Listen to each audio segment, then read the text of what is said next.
I painted my boyfriend's dog for him for Christmas. And as soon as he opened it, he goes, "This is what you do? This is how you make people feel?" Yeah, I guess, I don't know how it feels. I just know how they feels. But, obviously he understands what I do, but he got it. Hey, everyone. You're watching the Lively Charleston Podcast. Our goal with the show is to interact with and tell the stories of the amazing people, places, and businesses that make Charleston the best city in the world. If you haven't already, make sure to subscribe to iTunes, Spotify, and YouTube. And check us out on Instagram and Facebook, where we post content regularly throughout the week. Thanks so much, guys. Hope you enjoy the episode. I'm very excited for today's guest. She is a second-generation artist, born and raised right here in Charleston, specializing in pet portraits. She has done over 150 personalized pieces starting since 2014. Her work has won 5 awards and has been featured in 5 different magazines. And she recently started a new small business called The Travel Jar, which gives folks ideas on what to do around town when they move to a new city. Jazzy, welcome to the show. Super excited to have you on. Thank you so much. This is such an exciting opportunity. Absolutely. So let's get right into it. You're an artist. You've been paying your bills kind of just with your paintbrush, for quite some time now. Can you tell me more about that? Yeah, I'm just literally painting money. No, I'm just kidding. But yeah, so I have always done art. I went to school for art. I went to the Charleston County School of the Arts from 6th through 12th grade. And then after that, it was a really intensive schooling there. We had 90 minutes of art every day. And I always knew I didn't want to go to college. We're kind of in a different world now where unless you're doing something that you need to study further, like going to be a doctor or something, then college might not be for everybody. But yeah, so but you still have to pay your bills. So I've always kind of worked in restaurants and made money here and there doing random odd jobs and stuff. But I finally just took the plunge in 2018 and was like, I can do this. There's no better time than now. My original plan was always to do that when I turned 25, which is now. But I did it a little early, and I'm really happy I did because it's been a crazy, crazy opportunity. And that is so cool. I mean, I'm fascinated how people get up the gumption to kind of make the leap. Was there anybody or anything that kind of inspired you to just say, screw it, let's go? My parents are really supportive. My dad is an artist as well, so he's always kind of been like, I don't know, real jobs are lame. You should be able to do whatever you want, whenever you want, and make your money by painting and doing things that you love. And he's all about, working for your own time and not working for somebody else's. And just the freedom that art gives you is I don't have to take time off. I can just go. If I want to go somewhere, I can go somewhere. But, it's a small business. So there are times where I'm like, oh, yeah, when's the next order going to come in? Everyone, you're sitting there just going, how do I figure this out? Yeah, exactly. Where's my next project coming from? It always comes. It's crazy. Normally, this is the slow season, January through about April. But I've only had one bad month so far, which was February. So I had no orders, but yeah, and then March, it was just oops, there you go. Back to it. Do you think that's weather related or anything like that? Have you figured it out? I used to think it was just the after Christmas lull. Everyone just spent all the money on Christmas and all that kind of stuff. But I don't know. This year it was so different. January was Christmas just extended through the end of January. It was wild. Yeah. I don't know if it was through the pandemic and everything, if people just needed a little bit of art and happiness and something to make them smile or what, but yeah. No, I love that. Just art tends to make a lot of people happy, and sometimes they don't even realize it. They just walk by a wall, a mural. Speaking of murals, what is something you've done lately? I've seen several of them that you've done in the past. The ones that one at Two Blokes, yep. I've seen that one. Can you tell me about some other ones that Absolutely. you've done? So I've done, I think 15 around town. I've done all of the Clean Juice locations, installed their logos in those establishments. And then I did a juice bar in Goose Creek. I've done work for Five Loaves and Sesame Burgers, Paige's Okra Grill, and I haven't done anything recently. That kind of took a hard hit with the pandemic because restaurants lost that like extra money that they were, I guess, that they would have allotted to a project like that. Right. But I do have several lined up, which is very exciting. Like I work with a group. They own Jim and Nick's, so it's like a whole. I can't remember the name of the restaurant group. I'm sorry, guys. No worries. But they have several restaurants through Charleston, but then they own Rodney Scott's as well, and they manage that. So it's a really big company, and then they also have multiple locations here and in Birmingham, Alabama. So they flew me out there at the end of 2019 to do an installation out there for a donut company called Hero Donuts, and they're opening one in Charleston here within the next couple months. So they're having me in again, and then they want me back in Birmingham in the next couple months to do something out there for a Mexican restaurant. Look at you. And then there's a new brewery opening downtown, King Street Brewing Company. Okay. And they kind of want a big installation, not similar to Tube Looks, but they want the brewing process as well. So I've replicated like their version of the brewing process to fit their style and their logo and stuff. So that'll be happening probably at the end of April. Wow. So, Wow. Yeah. So it comes in like troths. Like it just, you either have none or you have all of it. Yeah. So this just hit me just now, this question, but second generation artist, right? So you grew up with your father. You said, divorced family, so you had one room that was in your dad's art gallery or above it, right? And then one with your mom, of course. Yeah. But I'm wondering, what is it when you talk to your dad and how things are now? Did he get jet setted around like you did, or is because I'm seeing a little bit of art world mixing with corporate? In your business, which is pretty cool. Yeah. So his not in the same way. He entered more into the fine arts world, and I don't know if it's the same today, but back in the 80s, that was like where you made your money. You entered every show, every competition, and then it reached a point where you were just going around nationally. Like he's whether he was traveling to, and this was all before I was born, so I'm not exactly sure how it all works, but whether he was traveling to a show to like view his art in the exhibition, or whether he was traveling to Maine to do a workshop to learn from this other artist that he like was really inspired by. He was constantly going places and traveling and seeing the world, but basically paying for it with his art. Or like if he would go to Greece, he would come home and do a painting and it would pay for the whole trip. Like, so that's kind of the goal, but that is still inconsistent. So I do like this idea of kind of being tied to a company.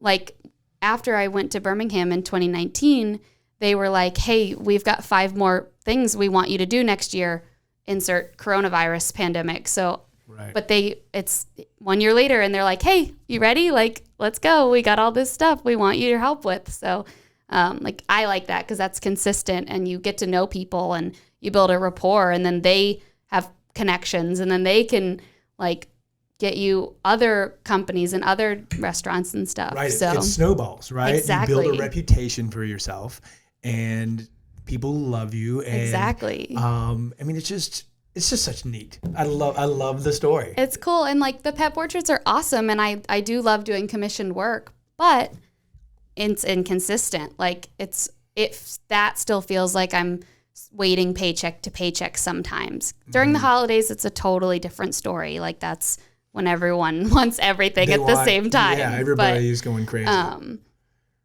Yeah, so that's the other reason why I started this other little project. It started as something I just made for my boyfriend for Valentine's Day, and he's not from here, so it was a bunch of stuff that I wanted us to do together around town, and we dated through the majority of the pandemic, so we haven't really had the opportunity to go out and do stuff. Right. So, but I posted it online in this travel group that I'm in that has like 1 million girls in it. It's just for girls who like to travel.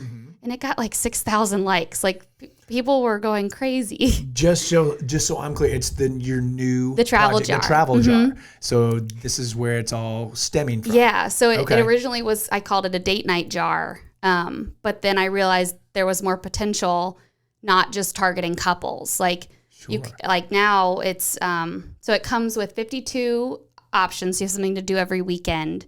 And then it's 6 categories. So you're going to have like fun things like axe throwing or escape rooms or paintball, and then stuff to do at home. Like if it's a rainy weekend, rainy day. like play a card game, movie marathon, like that kind of stuff. Weekend trips, or sometimes I throw a couple bigger ones in there just because I am addicted to traveling. Right. And what's something you've shared with us is that you like to solo travel. I do. Yeah. Tell me about that. What is there like personal growth there? Or I'm really curious as to find out what you love about that. It's so empowering. Like I wish I had started traveling so much sooner, because it's an unbelievably like scary and amazing experience all at the same time. Like not scary in the way that I'm worried that like something bad's gonna happen. Obviously, you have those fears every day. Like you just you live with them. But I waited so long to start traveling, and then when I finally was like, okay, I'm gonna do it, I went everywhere. I did 5 countries by myself and just saw as much as I could see every day. Like 25. Which countries did you? I went to Turkey. So I was in Istanbul, and then I went to Portugal. I went to 2 cities in Portugal, Porto and a little small town called Murals. And then Italy, we did Pisa and Rome. I met my mom there. So we had a buddy. Like I was meeting people along the way. Like I met my friend in Portugal because she was living there at the time. And then my mom flew over and met me in Italy. And then my friend from Portugal flew to Paris and met me in Paris. And then from there... What? Yes, we. And then I had to get home, I had to connect through London. So I did stuff in London. I saw Stonehenge and did the Harry Potter tour. And and then I got home and did a week in Vegas. So it was... Very nice. Yeah, it was like I just unlatched something. And then, so 2019, I went to Niagara Falls in Canada. So I went to 6 countries and like 12 new states and like 40 different cities. I probably took 100 flights that year. Wow. And then the world shut down. So I was like, okay, I feel pretty satisfied, but also I just realized I love doing this, and now I can't do it for like at least a whole year. Yeah. So I did go on one nice trip several nice trips actually, but I went on a huge trip to Utah, and my friend and I did all 5 of the national parks out there, and it was unbelievable. Wow. We felt like we were on Mars. That is so cool. I want to start traveling as well. And I know one of my hang-ups or my fears is money. Yeah. Or that tends to really cap me or stops me from moving forward a lot and pulling the trigger. What would you recommend I do to just to calm me down and say, Scott, you can get by on $20 a day. Or I'm probably not the best person to talk to, because when I'm on vacation, I'm like, I don't know where it's coming from. It's just, it's there. Yeah, it's there. But no, there are ways to track flights, and if the farther ahead you plan, typically the better deal you can get. But as far as like the flights, I know you can wait it out and get a better deal, but if you're really wanting to go, just do it. Yeah. Like, don't let it stop you. And then I usually try to budget like $100 a day for between food and gas and souvenirs and stuff. But I read all these like budget traveling blogs, and it's like, I don't know how they do it. Right. It's unbelievable. Like I have to learn how to be more frugal. But you just got to like take the plunge. That's something I would tell everyone over and over and over again. Even if it's like somewhere small, just like drive somewhere by yourself and go like explore a city on your own or something. Like, especially now, like once the world's opened back up, like it'll just feel so good to get out there. And I'm inspired. Actually, I got my first shot the other day. Oh, congratulations. So I'm on the way. I got the Johnson & Johnson one last week, so I'm done. I got nice, the one shot. Okay. Yeah, so it's good. It feels good. Good deal. I'm very excited. So back to the travel jar. Yes. I love the idea. Does it, I can't wait to see it actually. I should have brought you one. I didn't know we were going to be filming, or I could have no totally worries. showcased it. So you came up with it, started as kind of like a date night thing, and now it's mainly for, you opened up to like a bigger market share, right? Yeah. With people, because it can be in any city. Yep. Any town, any country. So the other 3 categories are local stuff. So like I do a lot of research into what is the coolest thing to do, what must you see, which is like my favorite thing to do is study cities and places and be like, whoa, that's so cool. I have to go there one day. So it just kind of helps like combine my love for travel and my love for creativity into one thing. And then I've done one for Charleston and Knoxville so far. And then I have a friend in New York City. So I was like, hey, I'm going to make you a jar so you can like start showing people up there. Yeah. But yeah, it's fun. And then like it gives you, like you can, since they're color coded. So let's say you wanted to go out to eat, which is another category. Like you just pull a purple stick and wherever's on the stick, like that's where you go. And I try to put like a good variety between like Halls and like Page's Ochre Grill, like a good like mix, you know, and then like there's breweries in there too, but I realized not everyone likes beer, so I try to do like, if it was me just making it, I would just do only breweries, but you got to throw some like actual bars that have cocktails, and a lot of the breweries though have really expanded their like almost like they're all adding liquor and wine now because of the pandemic. I've noticed like if they can, they're doing it. So yeah, I found that a lot of people are really getting creative to pull people in to really keep their businesses going. So yeah, it's cool. I've sold 8 jars so far, and hopefully I will sell many more. There's a art walk in Park Circle coming up. It'll probably have passed by the time this comes out, but I'm trying to get a bunch of them ready for that, so that way like people will see them and be able to pick them up, because they're made by hand, so they still take a long time, even though I'm constantly figuring out ways to be faster and more efficient. But it's not something I could just go drop 20 jars off at like a gift shop and be like, hey, can you sell these? Like, hopefully one day I can do that. But right now it's like, first I couldn't keep up with the orders. I was like, oh man. Wow. Because the one for my boyfriend, I hand drew everything. And I'm doing like detailed little drawings and logos of the restaurants and like trying to like stick with their brands and stuff too, because it's essentially a free advertisement for them. But now I'm using a print and cut machine. So I digitized all the drawings, and now I can just print them, and then it cuts them out, and then I glue them onto the sticks. But it's still like, oh my God. It's still a process. It's still like 52 tiny things that I'm putting together and sticking in a jar.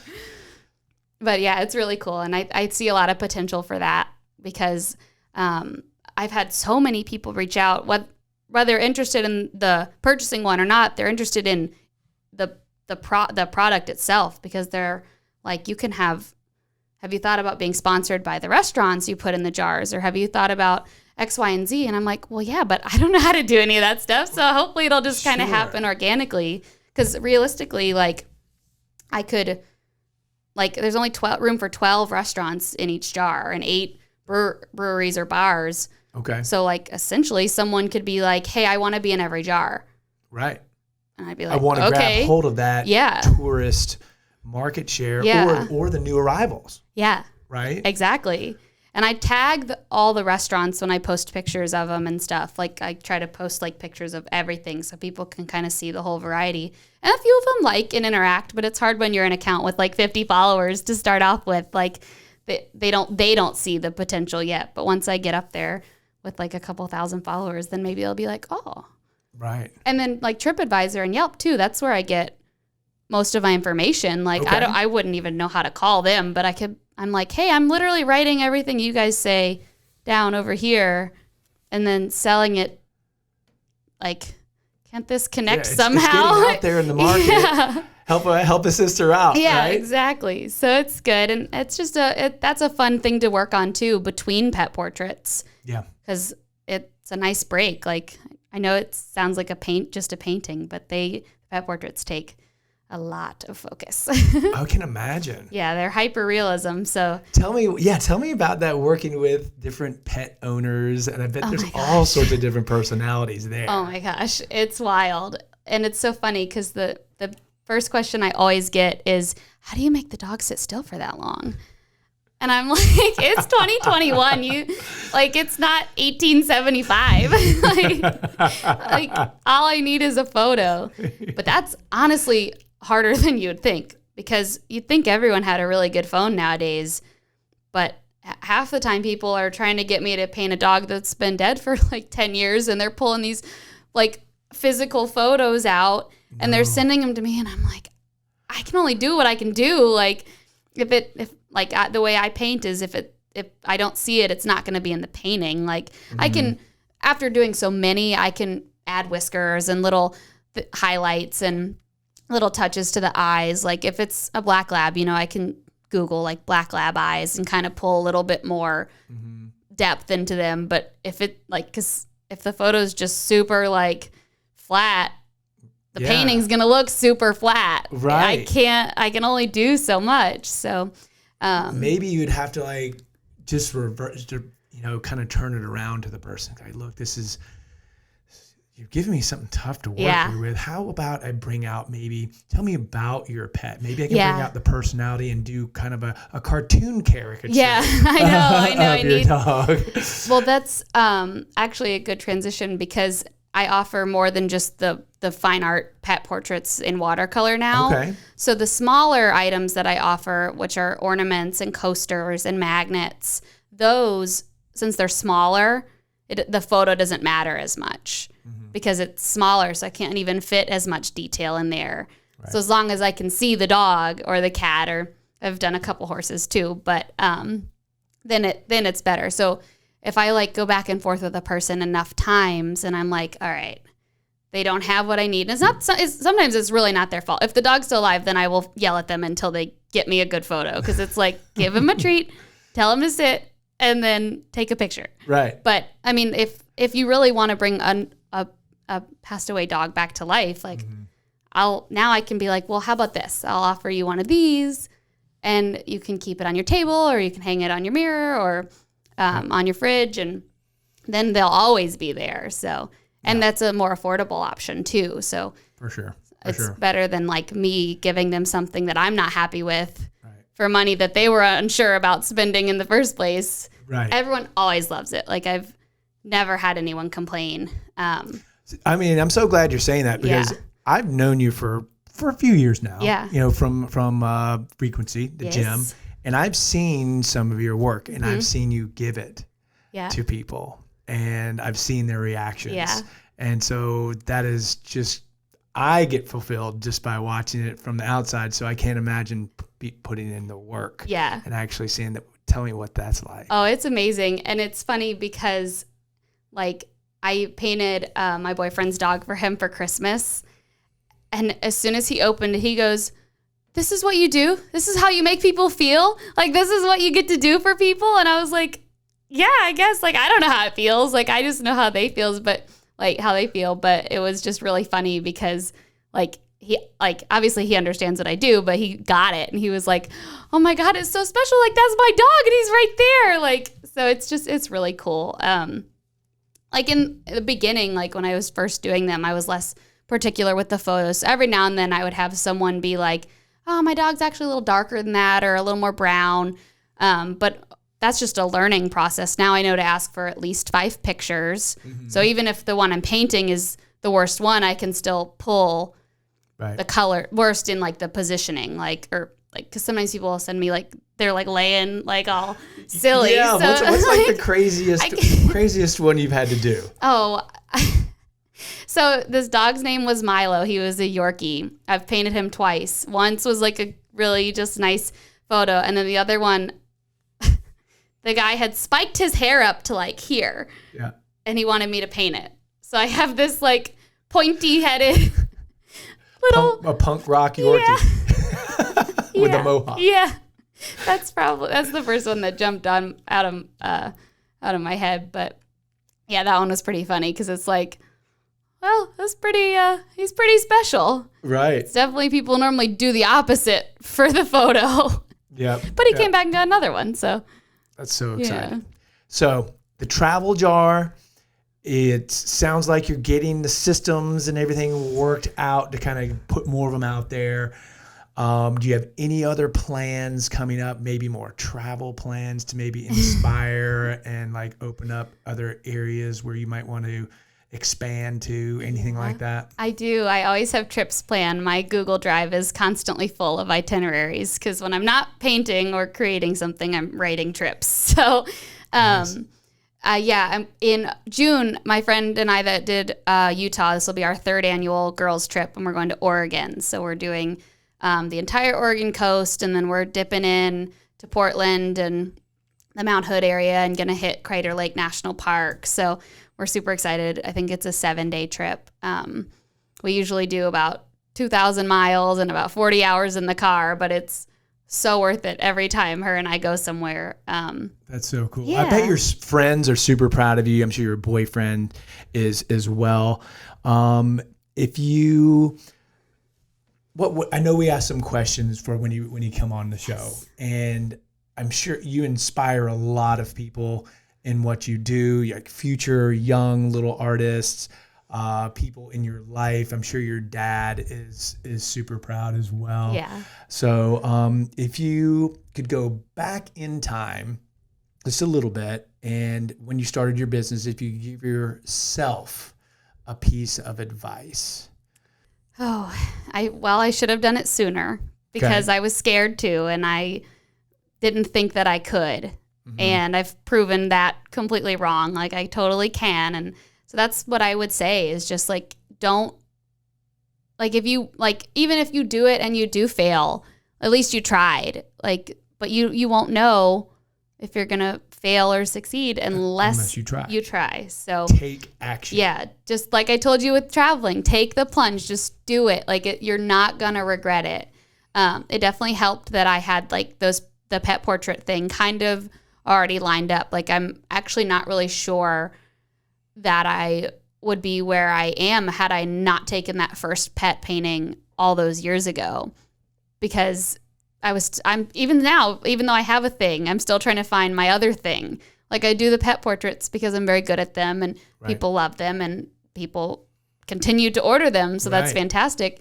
But that's not going to be like, you know, when you go to a museum, you're not going to see one of my pet portraits in there in 100 years. Like, I still want to find that thing that my style, my like medium, and all those things combined. So I'm assuming it'll involve traveling, painting all my travels somehow, some way. I just haven't.